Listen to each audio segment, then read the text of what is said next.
अगर आपके पास income tax का नोटिस आ जाए तो क्या करना चाहिए आपको? पैनिक करें, इग्नोर करें या सीए साहब के पास भागें? लोग अक्सर गलती करते हैं इग्नोर करने का, पैनिक करने का, बिना पूरा ज्ञान के उसको रिप्लाई करने का, और लोग फिर क्या करते हैं, स्क्रूटनी और पेनल्टी भरना शुरू करते हैं, अपने संस्था के भविष्य को खराब कर लेते हैं। तो आज इस वीडियो में मैं बताने वाला हूं आपको कि आखिर इनकम टैक्स का नोटिस क्यों आता है, कौन सा नोटिस इग्नोर करना चाहिए, कौन सा नोटिस डेंजरस है और कौन से नोटिस का कैसे रिप्लाई करें कि आप स्क्रूटनी और पेनल्टी से बच पाए और आपकी संस्था का, आपके एनजीओ का, आपका भविष्य सुनहरा रहे। तो पूरे वीडियो को अंत तक जरूर देखना है और वीडियो पसंद आए तो लाइक करके जाना है।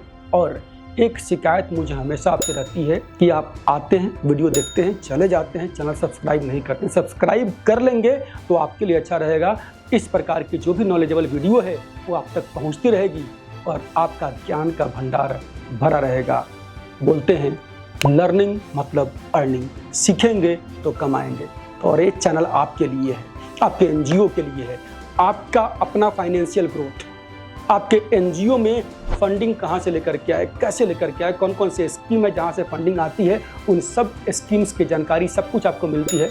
तो चैनल सब्सक्राइब कर लीजिए और करते हैं आज के इस वीडियो की शुरुआत।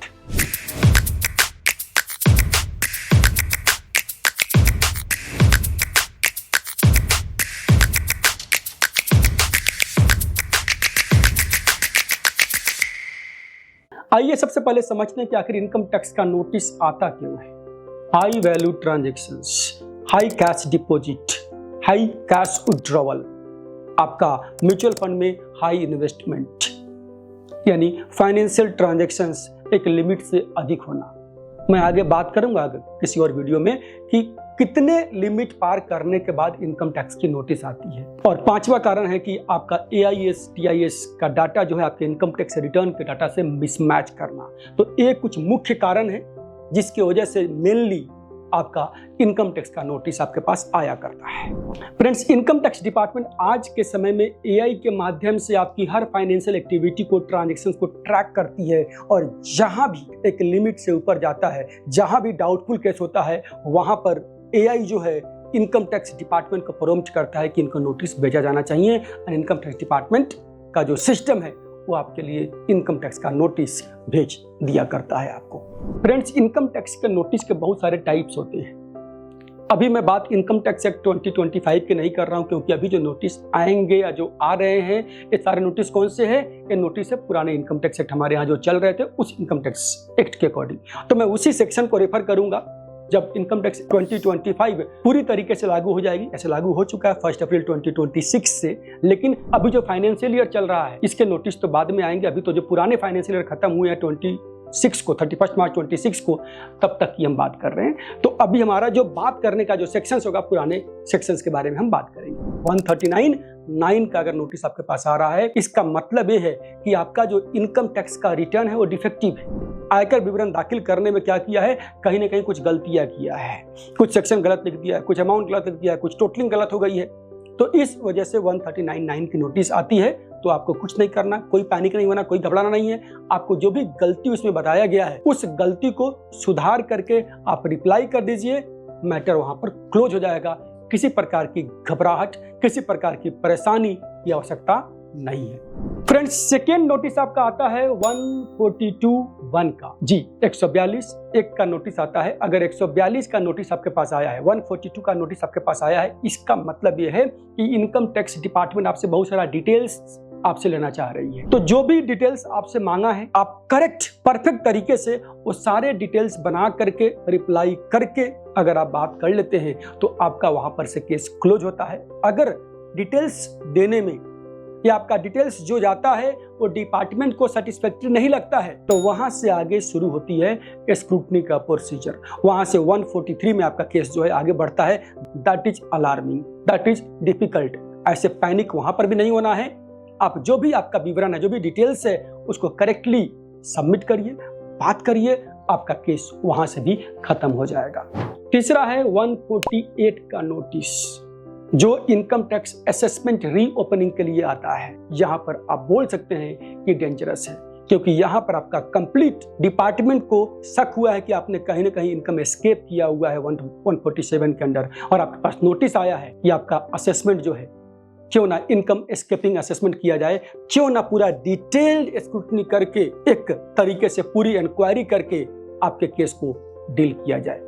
तो यहां पर भी मैं आपसे यही बोलूंगा, पैनिक नहीं, घबराहट नहीं, जो भी नोटिस आया है उस नोटिस को रिस्पॉन्ड करिए, सही से बात करिए, चीजें यहां पर भी खत्म हो जाती है।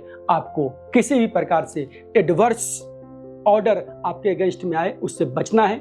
और कुछ लोग गलती करते हैं, क्या गलती करते हैं? इग्नोर करने का, कि नोटिस आया है ना इनकम टैक्स का, अरे मैं जाऊंगा तो बहुत सारे डिटेल्स मांगेगा, कौन जाए, छोड़ो उसको, इग्नोर करते हैं। इग्नोर मत करिए, इग्नोर करेंगे तो पछताना पड़ेगा। एडवर्स यानी एक्स पार्टी ऑर्डर आएगा और वो ऑर्डर आपके अगेंस्ट में ही होता है, वो ऑर्डर आपके अगेंस्ट में ही जाएगा। फ्रेंड्स, 3 बड़ी गलतियां जो इनकम टैक्स नोटिस आने के बाद लोग करते हैं, वो कौन सी 3 गलतियां हैं जो आपको अवॉइड करना नहीं करना है, और अगर आपने वो गलती नहीं किया तो आपका जीवन सही रहेगा, शांत रहेगा, खुशहाल रहेगा। पहले वो समझते हैं। सबसे पहली बात मैंने बताया क्या? इग्नोर मत करिए, जो भी इनकम टैक्स का नोटिस आया उसको इग्नोर नहीं करना है। दूसरी बात, गलत रिप्लाई मत करिए। गलत रिप्लाई जो है से अच्छा है कि रिप्लाई ना करिए, क्योंकि गलत रिप्लाई मतलब एडवर्स ऑर्डर। और तीसरी बात, इनकम्प्लीट नॉलेज, अधूरे ज्ञान के साथ में आगे मत बढ़िए। आप इस फील्ड के इनकम टैक्स के एक्सपर्ट आप नहीं हैं। इसके लिए कोई भी एक्सपर्ट चार्टर्ड अकाउंटेंट से आप सलाह लीजिए, और सलाह लेकर के प्रोफेशनल का आप अपना इनकम टैक्स का रिप्लाई दाखिल करिए। खुद रिप्लाई दाखिल करने की विदाउट हैविंग नॉलेज आप गलती मत करिए। फ्रेंड्स, अब बात करते हैं कि जब इनकम टैक्स नोटिस आ जाए तो स्टेप वाइज क्या क्या करें, कैसे आगे बढ़े, उस पर बात करते हैं। सबसे पहले चेक करिए कि इनकम टैक्स जो नोटिस आपका आया है वो कौन सा नोटिस है। डिफेक्टिव नोटिस है, 142 का नोटिस है, या 148 के असेसमेंट के लिए नोटिस आ गया। जो भी आपका नोटिस है उसके अकॉर्डिंग पहले चेक करिए कि आपके नोटिस का डेडलाइन क्या है। उस डेडलाइन के पहले सारे डॉक्यूमेंट्स इकट्ठा करिए, अपने जो भी कंसल्टेंट है, जो भी आपके एक्सपर्ट है, प्रोफेशनल, उनसे सलाह लीजिए और उनके माध्यम से आप इसका रिप्लाई करिए।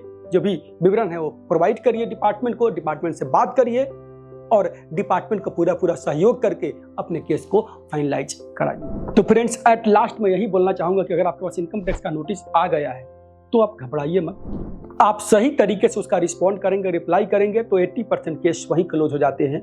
अदरवाइज अगर आप इग्नोर करेंगे, गलत रिप्लाई करेंगे, आप केयरलेस रहेंगे तो क्या होगा? आपके अगेंस्ट में एडवर्स ऑर्डर आएगा और वहां पर दिक्कतें होती है। तो फ्रेंड्स, अगर आपका कोई इनकम टैक्स का नोटिस आया है तो आप कमेंट में लिखिए, नोटिस हमारी टीम आपसे कनेक्ट करेगी, बात करेगी और जो भी हो सकता है हम आपका सपोर्ट करेंगे। तो फ्रेंड्स, ऐसे ही इंपॉर्टेंट इंफॉर्मेशन के साथ मिलते हैं अगले वीडियो में। तब तक के लिए नमस्कार, जय हिंद।